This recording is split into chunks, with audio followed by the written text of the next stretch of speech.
வணக்கம் காய்ஸ், என்னோடய பேர் விஜயகுமார். வண்டலூர் கண்டிகையிலேருந்து விஜயகுமார் நான் பேசிகிட்டு இருக்கேன். இது என்னோடய ஷாப், வெல்னி ஷாப். இது ஸ்டீல் ஒர்க் பண்ணிகிட்ருக்கோம். கேட்ஸு, பால்கனி, படிக்கட்டு and tough and glass balcony.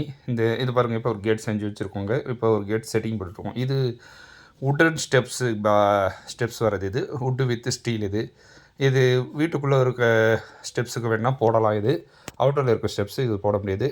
இது WPC உடன் கேட். இது உடனில் பிளாஸ்டிக் மோல்டு பண்ண மாதிரி இது காம்போசிட் பேனல்னு சொல்லுவாங்க. வுட் பிளாஸ்டிக் காம்போசிட்டு அதில் செய்யப்பட்ட கேட். இது மேலே டஃப் அண்ட் கிளாஸ் பால்கனி.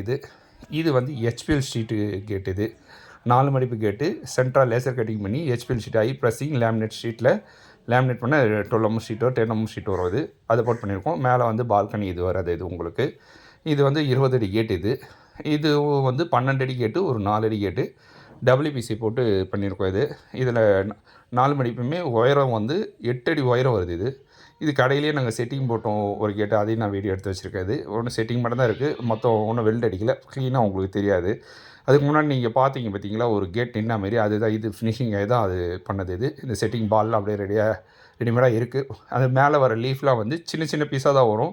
இதை கட் பண்ணி ஜாயின் பண்ணி வெல்ட் பண்ணியிருக்கோம். இது பேர் சைனா பீஸ்ன்னு சொல்லுவோம். ஆனால் இதை நாங்கள் எல்லாமே டிக் வெல்டு தான் பண்ணுறோம்.